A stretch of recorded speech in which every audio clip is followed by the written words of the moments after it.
মনে বড় আশা ছিল যাব মদিনায়। সবাই পারেন না? একসাথে গাই। মনে বড় আশা ছিল যাব মদিনায়। আরশের নিচে যায় দেখো সেজদা অবস্থায় পড়ে আছে। সকল মানুষ এবার দৌড়াইয়া আরশের নিচে চলে যাইবে। তাকাইয়া দেখবে আপনার আমার নবী দু জাহানের বাদশাহ হযরতে মুহাম্মদুর রাসূলুল্লাহ। একটা জবানও বন্ধ রাখবেন না, আওয়াজ দিয়ে বলুন সাল্লাল্লাহু।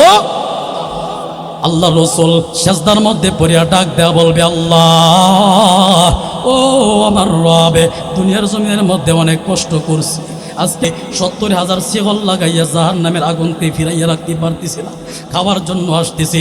আল্লাহ আমার উম্মতদেরকে একটু ব্যবস্থা করিয়া দিন, আমার উম্মতদেরকে ব্যবস্থা করিয়া দিন। আল্লাহ তাআলা ডাক দিয়ে বলে, বন্ধু দুনিয়ার জমিনের মধ্যে অনেক কান্না করেছেন, আর কান্না করার দরকার নাই, মাথা তোলেন, আপনি যা বলবেন তাই হবে। আওয়াজ দিয়ে বলুন আল্লাহু আকবার। ভাইয়েরা বন্ধুরা আমার, মায়ের নবী আমার মাথা তোলার পর আল্লাহ তাআলা কুদরতি পাতিল দিয়ে একটু পানি আনবে। এই পানিটা নিয়ে রাসূলের হাতের মধ্যে ধরাইয়া দিবে, ডাক দেয়া বলবে, ইয়া রাসূলুল্লাহ, ও গো মায়ের নবী, এই পানিটা নিয়া জাহান্নামের মধ্যে নিক্ষেপ করেন। যেই জাহান্নামের আগুনকে 70,000 ফেরেশতারা শিকল লাগাইয়া পিছনে নিতে পারে না, গুনাহগার বান্দাদেরকে খাওয়ার জন্য আসতেছে। এবার মায়ার নবী আল্লাহ তাআলাকে ডাক দেয়া বলবে, ও আল্লাহ এটা কিসের পানি? বলে নিক্ষেপ করেন আগেন তারপরে কথা। এই পানিটা যখন জাহান্নামের আগুনের মধ্যে নিক্ষেপ করবে, জাহান্নামের আগুন লাফাইয়া লাফাইয়া পিছনের দিকে দৌড় মারবে। বলেন আল্লাহু আকবার। মায়ার নবী ডাক দেয়া বলবে, ও আল্লাহ এটা কি পানি? এটা কি কুদরতি পানি? এটা কি হাউজে কাউসারের পানি, নাকি আবে হায়াতের পানি, নাকি কাউসারের পানি? আল্লাহ ডাক দেয়া বলবে, ও আমার নবী, ও আমার হাবিব, আমার বন্ধু, এটা আবে হায়াতের পানি না, জমজমের পানি না, কাউসারের পানি না, এটা এমন একটা পানি যেই পানি দুনিয়ার জমিনের মধ্যে আপনার উম্মতেরা মাহফিলের মধ্যে আইসা বৈশা আমি আল্লাহর কথা কইছে, আমি আল্লাহর কথা শুনছে, গুনার দিকে অনুতপ্ত হয়েছে, গুনাহগার বলে নিজেকে দাবিত করিয়া আমি আল্লাহর কাছে 2 ফোঁটা চোখের পানি ফালাইছে। আমি আল্লাহ তাআলার কাছে এই চোখের পানিটা এত পছন্দ হয়েছে, আমি আল্লাহ কুদরতি হাত দিয়া ওই পানিটাকে পাতিলের মধ্যে জমা কইরা রাখছিলাম, ওই পানিটাই হয়েছে এই পানি। আওয়াজ দিয়ে বলুন সুবহানাল্লাহ। এই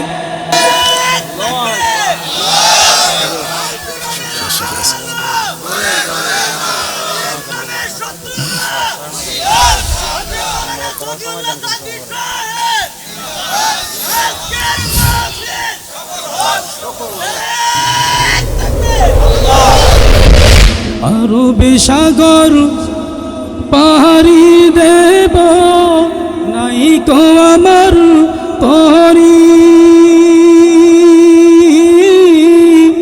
পাখি নই যে উড়ে যাব ডানাতে ভর করি, আশায় আছে সম্বল নাই, আশায় আছে সম্বল নাই, করি কি উপায়? সকলে মনে বড়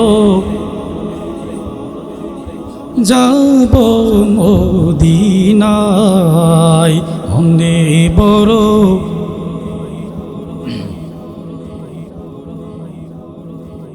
সালাম আমি করব গিয়ে, সালাম আমি করব গিয়ে নবীর রওজায়,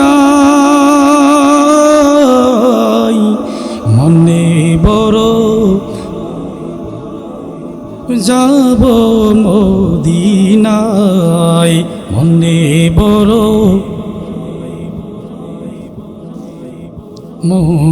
মদিনায়। আল্লাহ আমাদের সবাইকে মক্কা মদিনা হজ্জে বাইতুল্লাহ নসিব করুক, সকলে পড়ি আমিন। ভাইয়ারা বন্ধুরা আমার, জুনাইদের আম্মা ডাক দেয়া বলে, জুনাইদ কি হয়েছে বাবা, কি হয়েছে? কান্না জড়িত কণ্ঠ কেন? জুনাইদ ডাক দেয়া বলে, ও মা আমার, রাসূলের বংশধরকে জিতাইতে গিয়ে আমি জুনাইদ হায়রা গেলাম। এই জন্য মানুষ আমাকে নিয়ে রং তামাশা করতেছে, আমার উপরে থুতু নিক্ষেপ করতেছে। ভাইয়েরা বন্ধুরা আমার, এই কথা বলার পর জুনাইদের আম্মা ডাক দেয়া বলে, জুনাইদ চিন্তার কোনো কারণ নাই, টেনশনের কোনো কারণ নাই। কিসের জন্য হারছো? বলে রাসূলের বংশধরকে খাওয়ানোর জন্য হারছি। বলেন সুবহানাল্লাহ। চিন্তার কোনো কারণ নাই, টেনশনের কোনো কারণ নাই। রে বাবা জুনাইদ, রাসূলের বংশধরকে খাওয়ানোর জন্য তুমি যে মানুষের কাছে তুমি খারাপ কথা শুনতেছো, টেনশনের কোনো কারণ নাই। আল্লাহর রাসূল তোমার প্রতি খুশি, আল্লাহ তাআলা তোমার প্রতি খুশি। ভাইয়েরা বন্ধুরা আমার, এবার জুনাইদ রাতের বেলা হয়ে গেল, ঘুমের ঘরে ঘুমাইতে গেল। যখন ঘুমাইয়া গেল, মায়ের নবী দয়ার নবী আমার স্বপ্ন যোগে জুনাইদের সামনে হাজির হয়ে গেছে। পড়েন সুবহানাল্লাহ। ভাইয়েরা বন্ধুরা আমার, এবার রাসূল হাজির হয়ে গেছে, ডাক দিয়ে বলে, জুনাইদ টেনশনের কোনো কারণ নাই। আল্লাহর রাসূলকে এবার জুনাইদ ডাক দিয়ে বলে, হুজুর আপনি কে? হাতের মধ্যে তসবিহ, মাথার মধ্যে পাগড়ি, চিনতে পারলাম না, আপনি কে? এবার ডাক দেয়া বলে, জুনাইদ ডাক দেয়া বলে, আল্লাহ রাসূল ডাক দেয়া বলে, জুনাইদ আমাকে তুমি চিনতে পারো নাই? বলে না, চিনতে পারে নাই। আমার বংশধরকে আমি হচ্ছে হযরতে মুহাম্মদুর রাসূলুল্লাহ সাল্লাল্লাহু আলাইহি ওয়াসাল্লাম। সুবহানাল্লাহ। আমি হচ্ছে হযরতে মুহাম্মদুর রাসূলুল্লাহ সাল্লাল্লাহু আলাইহি ওয়াসাল্লাম। আমার বংশধরকে খাওয়ানোর জন্য, আমার বংশধরকে কুস্তির মধ্যে জিতানোর জন্য তুমি জুনাইদ মানুষের কাছে অত্যাচারী হইছ, তুমি জুনাইদ মানুষের কাছে দুর্নামের ভাগীদার হইছ। এরে জুনাইদ, আমি রাসূল তোমার প্রতি খুশি হয়ে গেছি, তোমার সঙ্গে সাক্ষাৎ করার জন্য স্বপ্ন যুগে হাজির হয়ে গেছি। এরে জুনাইদ চিন্তার কোনো কারণ নাই। ময়দানে মাহশর যেদিন হবে, অর্ধহাত উপরে সূর্য চলে আসবে, মানুষ চিল্লা পাল্লা করবে। একটা নেকির জন্য মায়ের কাছে যাইবে, একটা নেকির জন্য বাবার কাছে যাইবে। মার কাছে ডাক দেয়া বলবে, মা আমার একটা নেকির জন্য আজকে জাহান্নামী হয়ে যাইতেছি, একটা নেকি দিয়ে সাহায্য করো। মা পরিচয় দিবে না, মা ডাক দেয়া বলবে, দুনিয়ার জমিনের মধ্যে আমার কোনো বিবাহ হয় নাই। আবার একটা নেকির জন্য বাবার কাছে দৌড়াবে, ডাক দেয়া বলবে, বাবা দুনিয়ার জমিনের মধ্যে কত কষ্ট করে লালন পালন করছো, তুমি না খাইয়া আমাকে খাওয়াইছো, তুমি না পইরা আমাকে পড়াইছো। আজ ময়দানে মাহশরে একটা নেকির জন্য তোমার সন্তান জাহান্নামী হয়ে যাইতেছে, একটা নেকি কি দেওয়া যাবে? এবার বাবা ডাক দেয়া বলবে, দুনিয়ার জমিনের মধ্যে আমি কোনো বিবাহই করি নাই। ও জুনাইদ, যেই দিন একটা নেকির জন্য মানুষ দৌড়াইবে মানুষের ধারে ধারে, ও জুনাইদ সকল উম্মতি মুহাম্মাদি একজন নবীর কাছে যাইবে, হযরত মূসা আলাইহিস সালামের কাছে যাইবে। ও গো মূসা পয়গম্বর, জাহান্নামের আগুন খাওয়ার জন্য আসতেছে। এই ময়দানে মাহশরের মধ্যে আপনি একটু আল্লাহর কাছে দোয়া করেন, আল্লাহর কাছে বলেন আমাদেরকে আল্লাহ তাআলা বিচারের কাজ শুরু করে দেওয়ার জন্য। মূসা পয়গম্বর ডাক দেয়া বলবে, এই ময়দানে মাহশরে আমার কোনো পাওয়ার নাই, তোমরা ঈসা আলাইহিস সালামের কাছে যাও। সকল মানুষ মিলিয়া এবার ঈসা পয়গম্বরের দরবারে চলে যাবে। ঈসা ডাক দেয়া বলবে, আমার আজকে কোনো পাওয়ার নাই, তোমরা ইব্রাহিম আলাইহিস সালামের কাছে যাও। সকল মানুষ বেলিয়া এবার ইব্রাহিম নবীর কাছে যাইবে। ইব্রাহিমকে ডাক দেয়া বলবে, আপনি তো আল্লাহর খলিল, আজকে এই মহা মুসিবতের মধ্যে আল্লাহর কাছে একটু দোয়া করেন, আল্লাহর কাছে বলেন একটু আমাদের বিচারের কাজ শুরু করার জন্য। এবার ইব্রাহিম পয়গম্বর ডাক দেয়া বলবে, বাবাজি আরে দিলের কান লাগাইয়া কথাগুলো শোনো। ইব্রাহিম পয়গম্বর বলবে, আমার কোনো আজকে পাওয়ার নাই, তোমরা এমন একজন নবীর কাছে যাও যে নবীর কাছে যাইলে তোমরা আজকে এই অপশন পার হইতে পারবা। সকল মানুষ বলবে, কোন নবীর কাছে যাইব? বলে আরশের নিচে যায় দেখো সেজদা অবস্থায় পড়ে আছে। সকল মানুষ এবার দৌড়াইয়া আরশের নিচে চলে যাইবে, তাকাইয়া দেখবে আপনার আমার নবী দু জাহানের বাদশাহ হযরতে মুহাম্মদুর রাসূলুল্লাহ। একটা জবানও বন্ধ রাখবেন না, আওয়াজ দিয়ে বলুন সাল্লাল্লাহু। আল্লাহ রাসূল সেজদার মধ্যে পড়িয়া ডাক দেয়া বলবে, আল্লাহ ও আমার রব, দুনিয়ার জমিনের মধ্যে অনেক কষ্ট করছি, আজকে 70,000 শিকল লাগাইয়া জাহান্নামের আগুনকে ফিরাইয়া রাখতে পারতেছি না, খাওয়ার জন্য আসতেছি। আল্লাহ আমার উম্মতদেরকে একটু ব্যবস্থা করিয়া দিন, আমার উম্মতদেরকে ব্যবস্থা করিয়া দিন।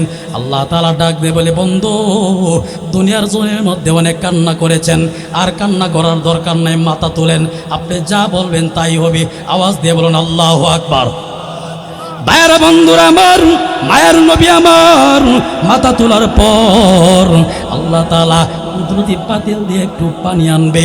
এই পানিটা নিয়ে রাসূলের হাতের মধ্যে ধরাইয়া দিবে, ডাক দেয়া বলবে, ইয়া রাসূলুল্লাহ, ও গো মায়ের নবী, এই পানিটা নিয়া জাহান্নামের মধ্যে নিক্ষেপ করেন। যেই জাহান্নামের আগুনকে 70,000 ফেরেশতারা শিকল লাগাইয়া পিছনে নিতে পারে না, গুনাহগার বান্দাদেরকে খাওয়ার জন্য আসতেছে। এবার মায়ার নবী আল্লাহ তাআলাকে ডাক দেয়া বলবে, ও আল্লাহ, এটা কিসের পানি? বলে, নিক্ষেপ করেন আগেন তারপরে কথা। এই পানিটা যখন জাহান্নামের আগুনের মধ্যে নিক্ষেপ করবে, জাহান্নামের আগুন লাফাইয়া লাফাইয়া পিছনের দিকে দৌড়াবে। বলেন আল্লাহু আকবার। মায়ার নবী ডাক দেয়া বলবে, ও আল্লাহ, এটা কি পানি? এটা কি কুদরতি পানি? এটা কি হাউজে কাউসারের পানি, নাকি আবে হায়াতের পানি, নাকি কাউসারের পানি? আল্লাহ ডাক দেয়া বলবে, ও আমার নবী, ও আমার হাবিব, আমার বন্ধু, এটা আবে হায়াতের পানি না, জমজমের পানি না, কাউসারের পানি না। এটা এমন একটা পানি, যেই পানি দুনিয়ার জমিনের মধ্যে আপনার উম্মতেরা মাহফিলের মধ্যে আইসা বৈশা আমি আল্লাহর কথা কইছে, আমি আল্লাহর কথা শুনছে, গুনার দিকে অনুতপ্ত হয়েছে, গুনাহগার বলে নিজেকে দাবিত করিয়া আমি আল্লাহর কাছে 2 ফোঁটা চোখের পানি ফালাইছে। আমি আল্লাহ তাআলার কাছে এই চোখের পানিটা এত পছন্দ হয়েছে, আমি আল্লাহ কুদরতি হাত দিয়া ওই পানিটাকে পাতিলের মধ্যে জমা কইরা রাখছিলাম। ওই পানিটাই হয়েছে এই পানি। আওয়াজ দিয়ে বলুন সুবহানাল্লাহ। এই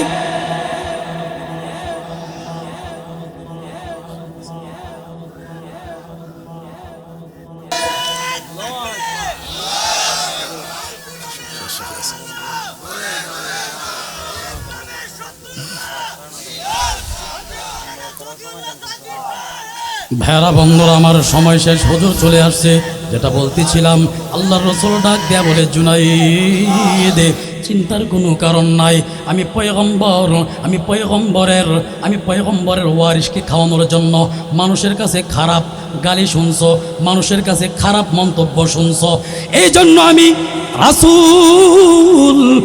রসুল স্বপ্নে যুগের মধ্যে জুনাইদ হাজির হয়ে গেলাম।